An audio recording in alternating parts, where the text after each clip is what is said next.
Hi, folks. Welcome back to another episode of the Antifragile Podcast. We're really excited about this episode. We had a conversation with now our longtime friend and colleague, fellow coach consultant, Dr. Karen Darke.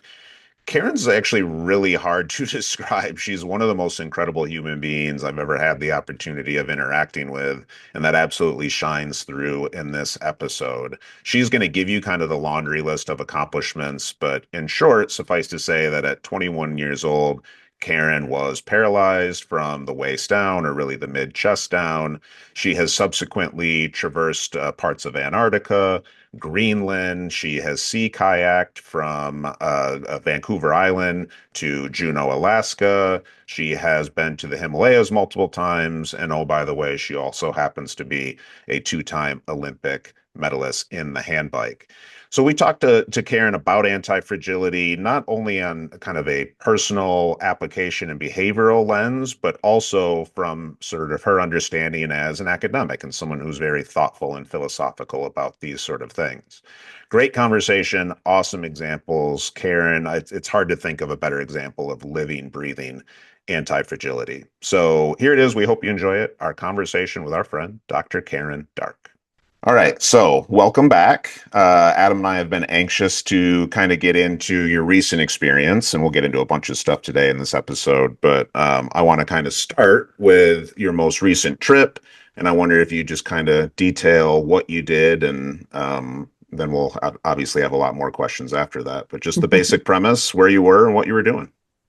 I was kindly invited by a man I met through the Flow Research Collective, actually, to join him on a journey to Everest Base Camp. So it's definitely not the first place I'd thought about going in my life, given the Himalayas and trekking aren't really words that match together with being paralyzed and in a wheelchair. But I couldn't help myself, and I said yes. So yeah, not long back from a pretty incredible journey to Everest Base Camp. We did make it, and it did require quite a lot of anti-fragility. I would admit, which is why we're having this conversation, among many other reasons, right? Which we'll get into today. But so maybe let's start there. How do you think about, right? Because you not only live this, which we're going to get into, but you think about this like on an academic level and in a very practical level as well. How do you define or think about anti-fragility? I suppose I just have come to see it as when life throws challenges at us, we have a choice of how we respond. And so if we are to move through those challenges and grow and learn and come out a better version of ourselves, then being reflective and learning ways to learn from the experience helps us go forward into other experiences with a lot more, with a lot less fragility than we would have had. So basically, it's like taking the experience, looking at what we learned and how we grew through it, and then applying that when we need it in future scenarios. And sometimes that's not a conscious process. Often it's not. Often it's happening unconsciously. What does happen consciously for me is that catching yourself before you might go down the route of a default old response, and just remembering that we can have a different perception of something and we can see it differently from the way that we're naturally starting to see it. I don't think that necessarily, for me, it comes really easily now, but in the beginning it didn't. So choosing a different response so that we can then move through really challenging situations and keep doing so, because life keeps throwing them at us. I have like a dozen questions just from that alone, but you referenced there, use the phrase the beginning. Will you just tell our listeners a little bit more what you mean by that? Mm, I suspect if I used it there, I was probably referring to earlier in life when I'd been exposed to less challenges. I remember, so I suppose my first really memorable big challenge was becoming paralyzed when I was 21. And clearly it wasn't ideal. It wasn't what a 21-year-old is wanting to happen to their body, especially when you love being outside and moving. And I still have a big love for the Sure. outdoors. So I suppose that was the beginning of my journey with realizing that the tough stuff that happens to us in life doesn't need to define us. It doesn't need to limit us. It doesn't need to stop us. It doesn't even need to, what it can do on the contrary, is help us grow, develop different perspectives, and become a stronger, more resilient, usually, I think, more positive version of ourselves in so many ways. Yeah. It's good. And I know you want to jump in here, Adam, but part of the reason why I wanted you to go back to the beginning, and I thought you might take us there. My hunch was that's what you were referencing, is you seem to sort of implicitly illustrate that there's been a scaffolding, a progressive stealing effect of building up over time. And when I think about, your sort of most recent adventure and endeavor, you use the phrase kind of leveraging or growing from the things life throws at you. And I hope you'll excuse the turn of phrase that life didn't throw this at you. You threw yourself at it. Yeah, very good point. So I think I talk about two kinds of challenge, the kind that we choose and the kind that Good. sort of Yeah. happens to us. And I think the kind that we choose is an opportunity. It's almost like taking ourselves into a laboratory to develop some insights that become really useful when life hits us with the ones that we don't choose. So I'm not saying that's why I choose to do challenging things. I think there's something about all of the elements that come with choosing a challenge which are appealing to me. And often at the time, I wonder why I'm there because it's not actually always easy or appealing to be there. But I think no matter how it is in the moment, when you get back, when you've been through something that stretches you into places you've never been before, that constantly presents you with new scenarios and decisions to make. And when you're doing that with a group of other people and in a beautiful place and all the and, there's so much that you learn through that when it puts everything else into perspective so that when something happens in daily life, which you might in a previous version of yourself had a sort of catastrophic response to, it's much easier just to go, oh, okay, a little blip, reframe it, carry on. And you don't get knocked battered around as much by the other events of life. That sounds like a stealing effect as well, right? There's a Yeah, certain robustness. yeah. And I suppose I end up extending it within my own mind into not just my life and my own journey, but our collective journey. It's like there's so much tough stuff going on in the world around us, and Mm, lots of it is not pleasant to witness, and if you're part of it, even less so. And there's maybe it's just a narrative I've adopted, but that, I suppose because I've had such an intense experience of lots of challenges, chosen and not chosen in my own life, I I I did do a bit of research into it for a master's around the growth that we get through that, the post-traumatic growth. yes. But perhaps collectively we have to go through some of these things together as well in order to grow through them. So I suppose that's my softening reframe for my own, for how I see things going on in the world. It might just be a story I'm making up, but I think there's potentially some truth in it. Stories are okay I think if they help us sort of avoid overwhelm as well. We can't control everything, Yeah. right? Sorry, Adam, you were going to jump in. No, what struck me is I think we often make this distinction when we talk about anti-fragility as opposed to post-traumatic growth, right? So there's one, you're responding to something, right? As opposed to having agency and putting yourself in situations. And what I see, interestingly, in your conversation is there's both. And it's almost like this evolution after Right. post-traumatic growth. There's an intentionality. It's not just you went on with your life and you became stronger and however you want to define that, but like this is a now became part of your personality and it's a driver, it seems, in every decision you make. And I'm just curious to see how you frame that. Like just from a motivational perspective. From my motivation to choose challenges, you mean? Well, yeah, because one thing to go through something like you went through and to end up better off as a consequence because of the choices you made and multiple factors, right, that allowed you to move through this as a stronger human being. But then there's a continuation, and it's like, okay, what's the motivation between keep going like this? As if you even looking, not just looking back, but looking forward. At some point, it's like, wow, it's a never-ending well of motivation and intrinsic motivation. I'm just curious to see how you frame that. Mm. I think I do always ask myself the question, what's my motivation to do this or to Hmm. take part in this? And I usually find something that I'm quite curious about or excited about. So that's what happens every time. I just pull on some curiosity, and part of that is curiosity about why, how am I feeling about this? A lot of the things I get, the challenges I choose, some of them I've created myself or thought of, others I'm Hmm. invited to do. Often when I'm invited, it's like, okay, why would I want to do this? What would the Hmm. appeal be? Sometimes it's the person or the people that I would be going with, and I want to share an experience with them. Sometimes it's the place and the scenery and the landscape.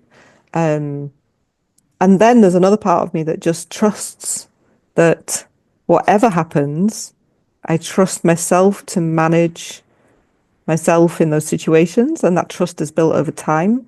And I develop that trust with the team that I'm going with that will delve into all the detail and have the right conversations as we move along to keep things working in the best way possible. That's perfect, but the team part strikes me, right? Because there's a level of trust that seems to go far and beyond what we would consider normal trust when you get involved with these endeavors. So how do you make that leap? Into trusting the team. Well, given the obstacles and challenges that are inherent in your situation, right? This is beyond a normal trusting environment. You're literally putting your life perhaps in other people's hands, maybe that you don't have a long-term relationship with.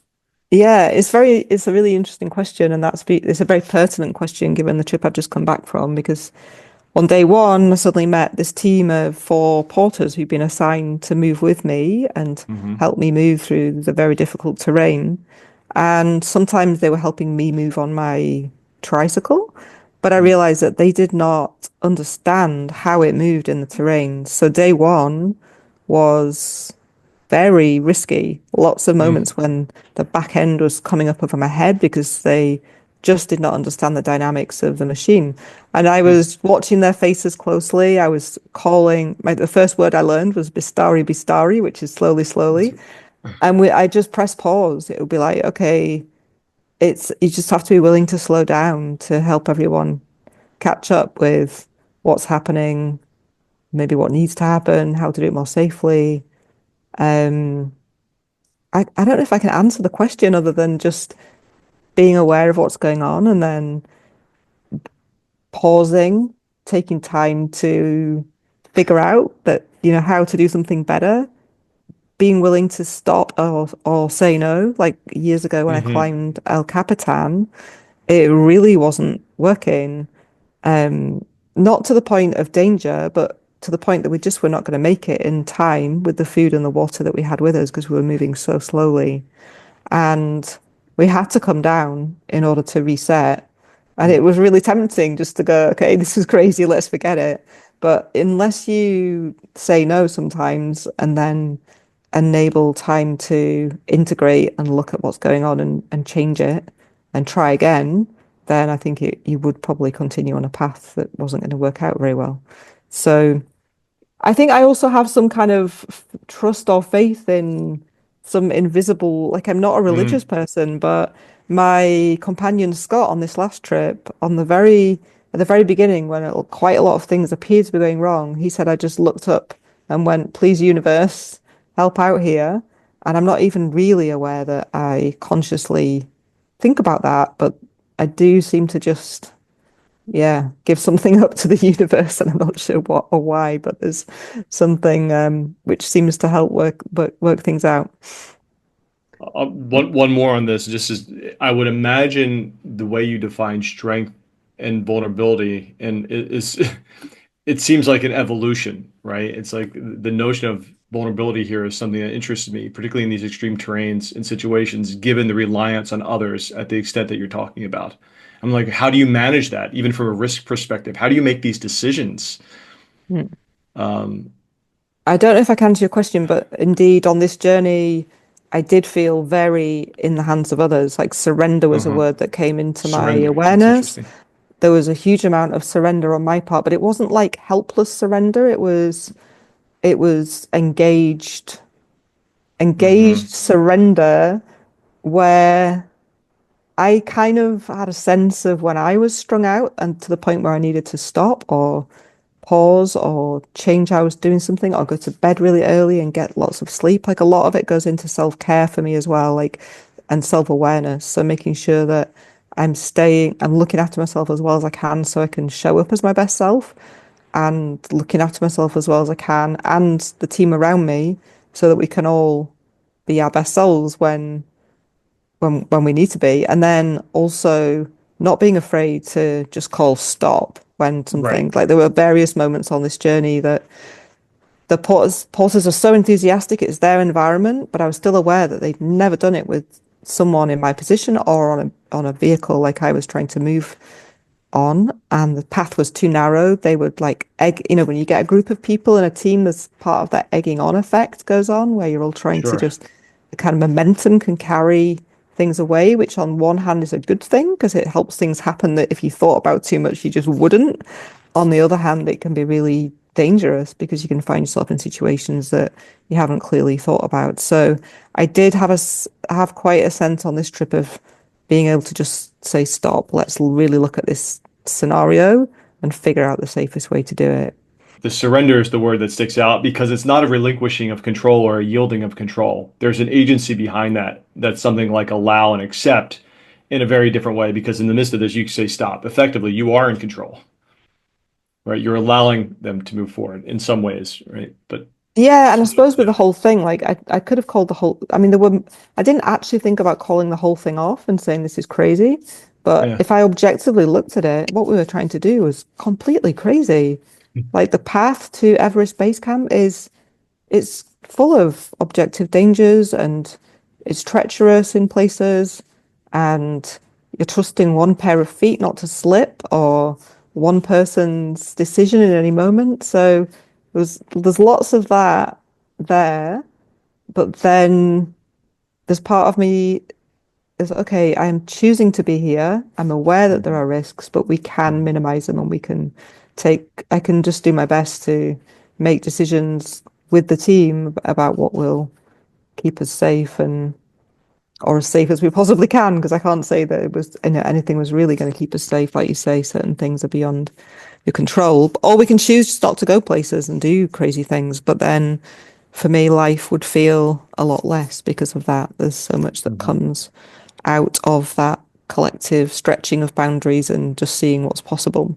You and Adam are talking about a lot of different, I think, both implicitly and explicitly, skills, capacities, reflections and insights that I think you've built up over a course of time, right? In many ways, as you said earlier, kind of since the quote unquote beginning. We all three of us have known each other for a number of years now, and I'm aware of some of the different endeavors and adventures and feats and accomplishments. But the more you share, the more I realize I'm not familiar with all of them. I know they're plentiful. I'd like to kind of understand the ascendancy or the development, the evolution of some of these skills. And to do that, I wonder if, when you think of sort of like, excuse the phrase, top five list, top three list, something like that of things, you kind of looked at and said, hey, this is hard and this is interesting and I'm curious about this and I'm going to grow from this. What makes the list? I'll do a timeline thinking back through it. Yeah, that would be great. Yeah. Maybe the first big one after I was paralyzed was this desire to visit the Himalayas. I'm Mm, wondering how I could do that in a way that would feel fulfilling. And to me, meeting people and place through actually moving through it at a speed that's not the speed of a vehicle is always a better way to encounter a place and the people within it. So the mm, bike was my obvious choice. And it led to the design and build of probably the world's first, possibly only, hand pedal tandem. I pedaled it with my arms on the front and legs at the back, and a plan to cycle from Kazakhstan into Kyrgyzstan, across into China, and then Pakistan, which was kind of wild. And I didn't really think about it as being like that. But then when I told people, they just looked at me like I'd lost my mind. I was only 2 years into being paralyzed. We were going to be unsupported, cycling through a country which, until the previous year, had been impossible to cross the border between what was Russia and into China. So there were lots of political, environmental, and then my own scenario of being paralyzed challenges within it. But I guess that was the first big one, and didn't disappoint. It was incredible. And there was a very defining moment in it when we reached the top of the Kunjarab Pass just over into the border in Pakistan and descended in the Indus Valley, and it was just so mind-blowingly beautiful with peaks like K2 towering above, and just descending on the bike and just feeling this. I suppose that was the first rung of possibility, really, of thinking what else. Maybe I'm not as limited as I thought in this body that I now have. I think the next really big one that I nearly didn't do because it felt so overwhelming was sea kayaking from Vancouver to Juneau in Alaska. So it was basically, we had 3 months to do it. I told my partner at the time of the idea and he enthused. And then the next person he invited along was also paralyzed. So it's like, great, we've got 2 people that can't walk and only 1 person that can. And our team grew to a team of 9.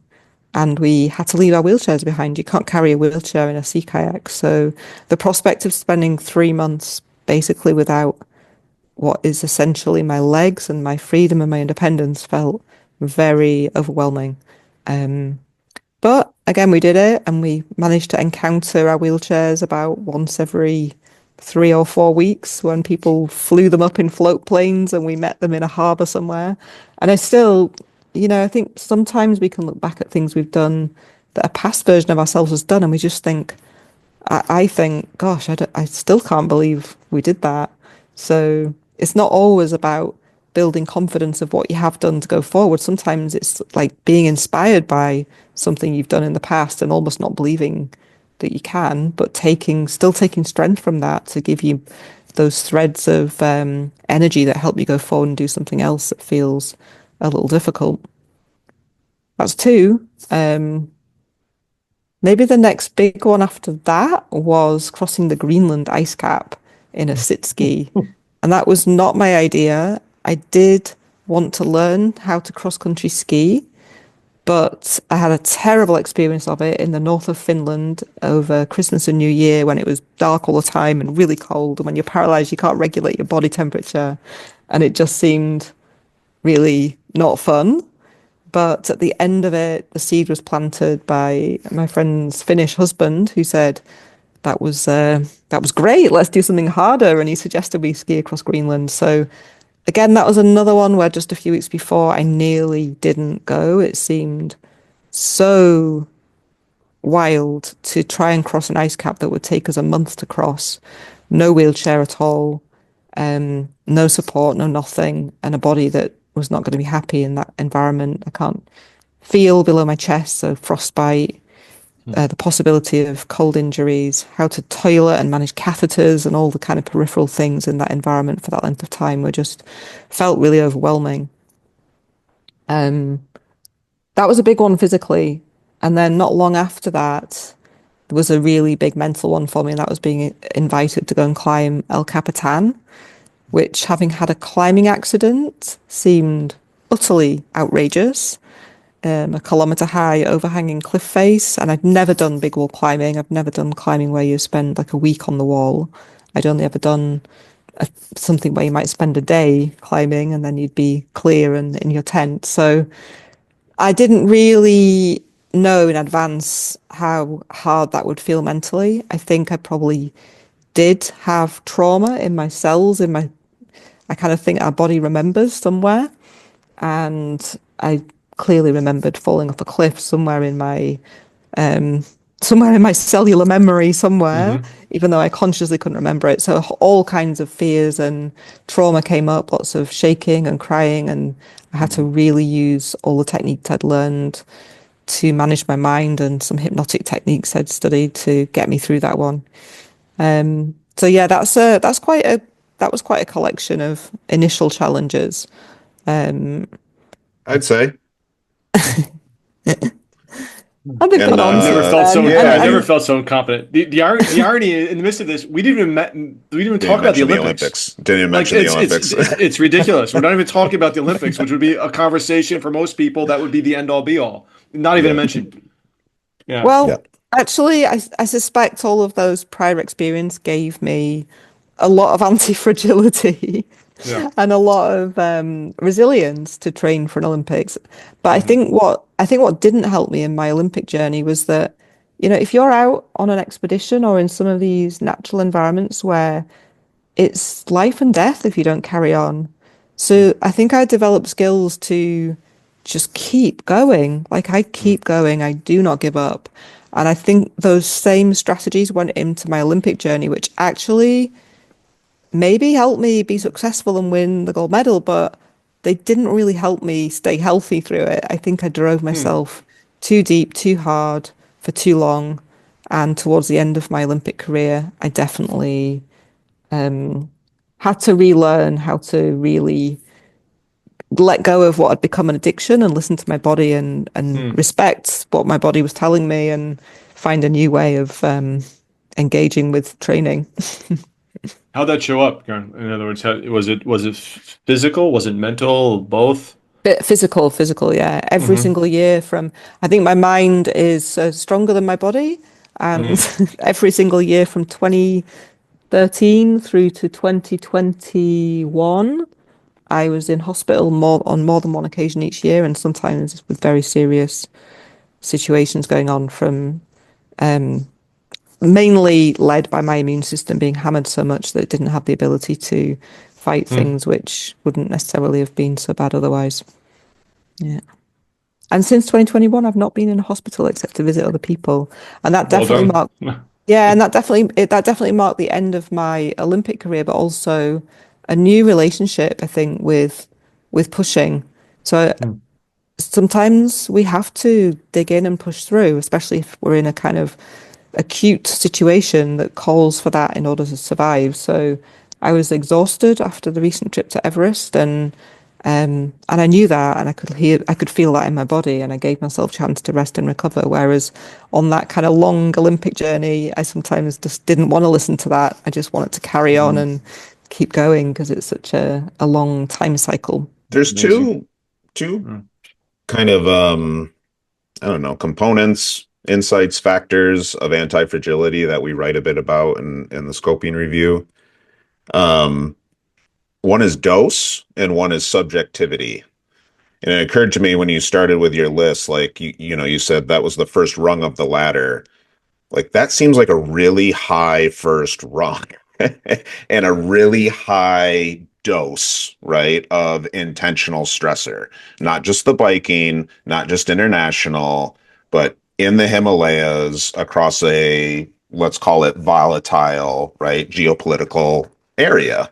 Um, and so I see that and I think, wow, what a big dose. But I'm curious about the subjectivity part of it. I'm curious if it felt that way to you and it was just a case that you could face it and sort of be brave enough to say, I'm going forward anyway. As you said, it just developed skills to keep going forward. Or if it didn't necessarily strike that level of overwhelm to where it did feel like just the natural first rung. Because that's not going to be the first rung for everyone looking to develop more anti-fragility or No, benefit from it, no. right? Nor should it. Yeah. Um, yeah, it didn't feel that one wasn't something that I felt Mm. overwhelmed by at all. I mean, I'm not saying it was easy and there were lots of things to figure out, but it was more like a fun, exciting challenge rather than something that just felt outrageous. What a good example. I'm sorry to cut you off or step on you. It's just the perfect example of the difference between a challenge and a threat mindset and the subjective piece. And I want you to keep going because it's just fascinating that that one did not overwhelm, and I want to hear more. Yeah, so I think maybe over time, some things have come to overwhelm me more because I've realized I'm more vulnerable in my paralyzed body than I was before, or more things have accumulated over time that have made me feel more vulnerable. So back then, I was still only 20, I was paralyzed at 21, so I must have been planning it when I was 23, 24. Okay. And it wasn't like it was all new. Like I'd been on bike adventures prior to being paralyzed. I'd grown up with adventure. I spent every summer camping, every holiday camping, hiking into mountains, riding. I'd ridden my mountain bike around various places, Iceland, Europe, hitched across Europe, as a when I was like 18, 19 to go climbing in the Alps. So I suppose all of that Yeah. were the baby steps that Yeah. meant that it didn't feel overwhelming. It was just that I was marinated in it for so many years. So the only thing that was really different, and actually when I was 16, I applied for a youth expedition to China, to a remote region of Western China, and spent a year fundraising for that, training for that. So the idea of travel, a big challenge, like they weren't new things. The only thing that was new was how do I do this in my new situation? Yeah. That was always natural. That was always, well, I'm asking, was that curiosity driven, those sorts of early decisions? I mean, or was it like, hey, this will be hard? Were you that sort of self-aware at such a young age? Hey, I want to do hard things, or was it mostly just, hey, I'm curious about this, let's have a go? I don't even know if it was either of those. It was just what I Yeah. grew up in. I grew up in a little part of England called Yorkshire, which is kind of famous because I think it won more medals than if Yorkshire was a country, they'd have more Olympic medals than many countries. So I Okay. don't know what it is about Yorkshire, but people talk about Yorkshire grit. There is a Okay. rock called gritstone, but maybe there's also a kind of approach. Like it's a part of the country where I think it was pretty hard. It was like industrial northern England, and the landscape's quite harsh in some ways, and it's where football started actually. People coming out the mills and kicking a ball around, and there were like it's where the rough end is. I don't know if it's the right thing to say, but it's where the kind of rough end of football started, and the posh end Hmm. started in the private schools in the south of Hmm. England, and then the two met. And but that's what I was marinated in. So I grew up in a place where people go running in the fells and climbing and caving and hill walking, and it was just what I had been immersed in since being a small child. Um, my mum was a PE teacher. My dad loved riding a bike. They were both teachers, and all of our family holidays involved taking off to Europe for 5, 6 weeks and camping, not seeing a carpet, and being quite. The other reputation of Yorkshire is people being quite frugal. So in those 6 weeks, there'd be no eating out and luxuries of, having whatever you wanted, like most people do on holidays. And people would say to our family, how do you afford to go away for 6 weeks? But we were camping and just eating, cooking on our own little stove and living very simply. And they weren't expensive, elaborate holidays, but they were really rich in meaning and close to nature. So I guess it's just what I knew. It's just how I'd been born. So I never questioned. It was never like I was asking curious questions or putting myself up for can I do this? It was just how, as far as I knew, how you lived. Right. It was an expression, an expression of who you already were, right? And from your environment, what you modeled, it's kind of in your DNA. But there's something about this idea of transforming risk. I remember Alex Honnold talked about this too, and there's a meticulous preparation, but it's coupled with something else, right? Clearly, you're remarkably self-aware. Obviously, but there's something else in this recipe that helps you almost like transform risk into challenge that I think can be learned to some degree, and that's what we're trying to get at here. It's like what is you have your recipe obviously, but there's also a process here I think that we can learn as a skill set that's transferable to others, that we could take from this. I'm trying to, Hmm. yeah. Does that Maybe you can help resonate me at all? maybe you can help me unpick it. But the things that immediately come to mind are that I tend to say yes and then get into the detail later. I Hmm. tend to trust as a default rather than not trust. I tend to see glass half full, rose tinted glasses as a default. And then only later do I think, okay, what might go wrong here? Or actually, why do I feel a little bit uncomfortable with this situation or this person? What do I need to look at here? So I think there's a default positive slant, if Yeah, that makes it's in sense. your Or personality. Yeah. and then because I am aware that I don't do detail naturally very well or think about risks naturally. That's probably why I'm paralyzed, for example. Um, I then force myself into a process of analyzing what's beneath any fears that arise. So after saying yes, there's then a process of feeling a little bit like, oh, where are we going here? Like, what could go wrong, and what is it like, and what might happen? And then I literally have found myself in a process of writing spreadsheets where I write down Hmm. every little tiny, I really drill into my mind, and I'm like, what is every little fear that I can acknowledge is sitting there? What is every little doubt about why this might not be a good reason that's sitting there? And this actually is a process I first used for the Greenland ice cap crossing. Mm.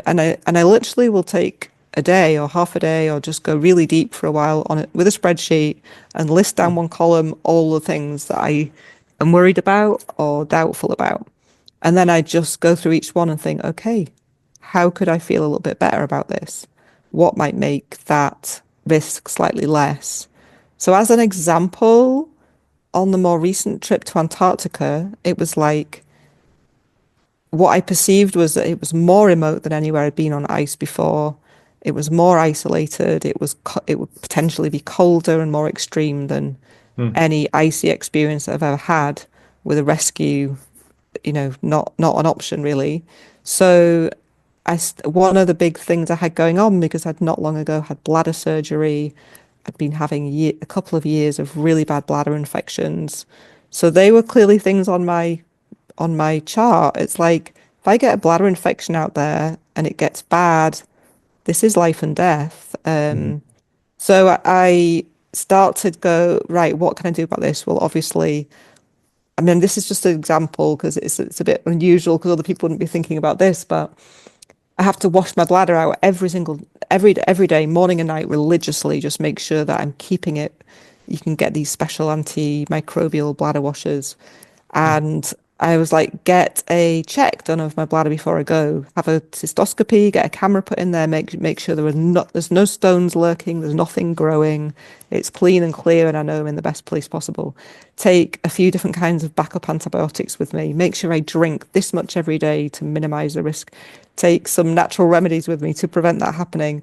I mean, that's one tiny bit on the spreadsheet. That'd be like one or two lines, and then there'd be all the other stuff to do with pressure sores, temperature management, equipment, training, like every single thing that I could think of. And then, and then actually, weirdly, what happens is because I'm not that methodical, but it's like if you've taken yourself there and imagined it, then I find that all the steps I need to take then naturally happen. So it's not like I'm checking back at the spreadsheet every week and color coding things about progress. It's like the job's done, and then maybe like a couple of times before the trip, I just glance at it and go, actually, I've got that covered. That's been happening. I don't know. That's a process that's worked well for me. What I like about that process is the meticulous planning, right? It also allows you to get in a state of flow when you're actually doing. So you don't have to be somewhere else and checking. You could actually be present, which seems to make a lot of sense in a lot of different venues, obviously, not just extreme environments.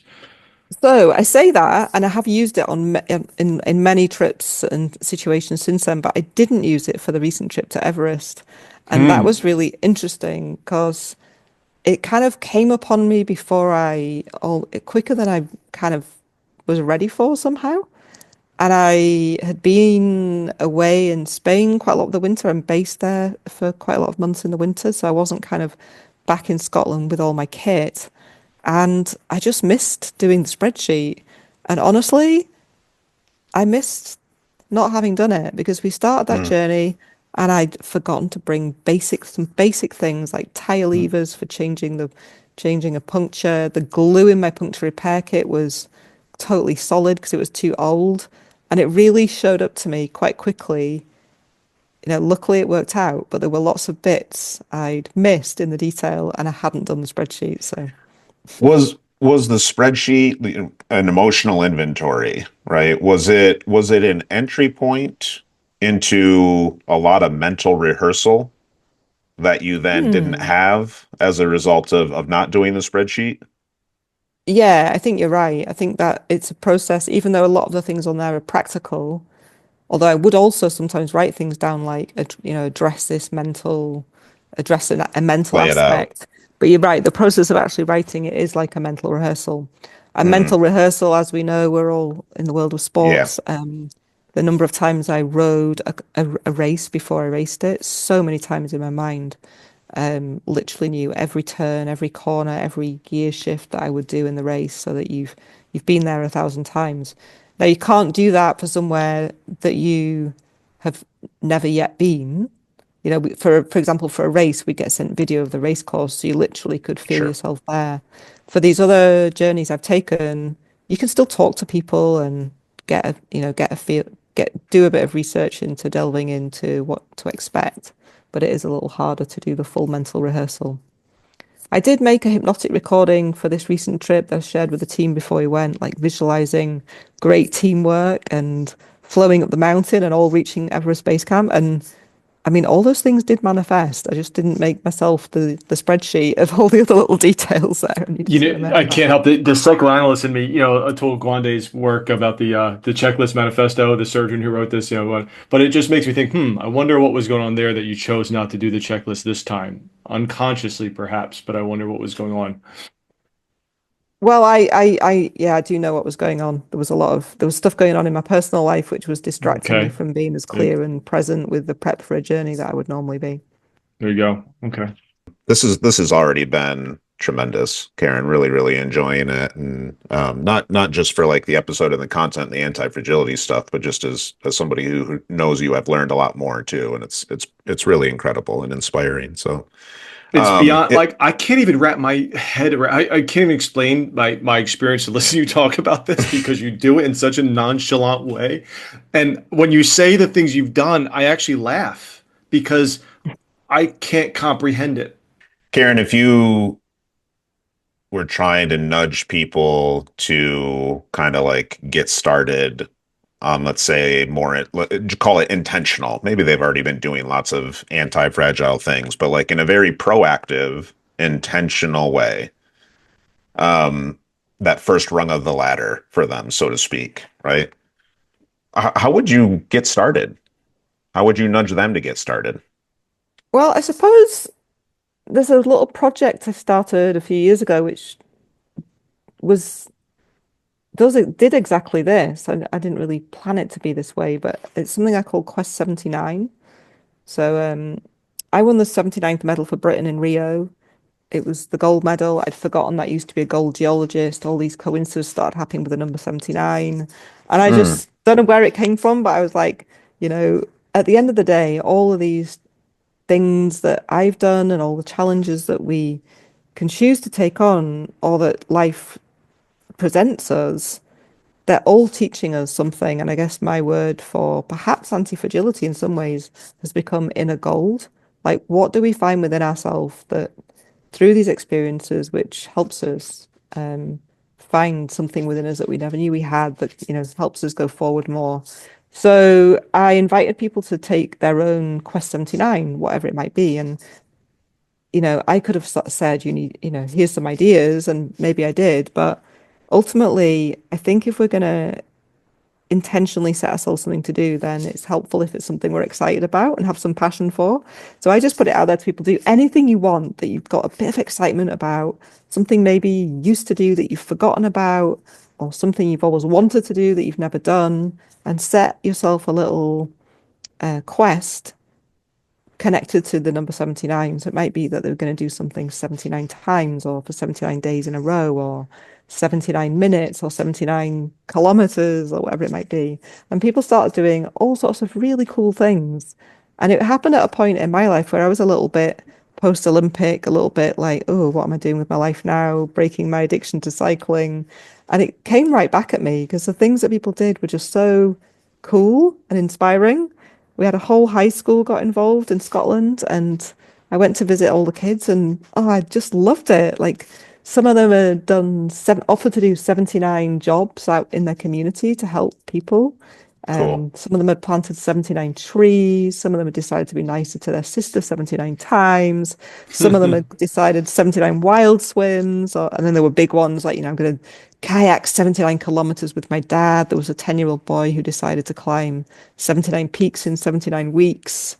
And it was just really amazing what people started to do.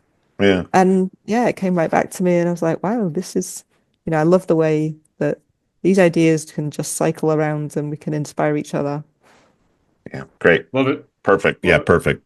Perfect place to wrap. So, Karen, tell people where they can kind of engage with you, follow you, kind of stay up to date with some of your work and other things. So probably I post on Instagram at handbike Darke. So handbike, all one word as it sounds, Darke, Darke. And I do write blogs on my website, which is karendarke.com, and offer some sort of transformational experiences there as well, like retreats where usually we're out in nature a lot. So yeah, that's where to find me. Beautiful. Thank Right. you. This has been another episode of the Anti-Fragile Podcast with Dr. Karen Darke. Karen, thanks so much for the time. Thank you.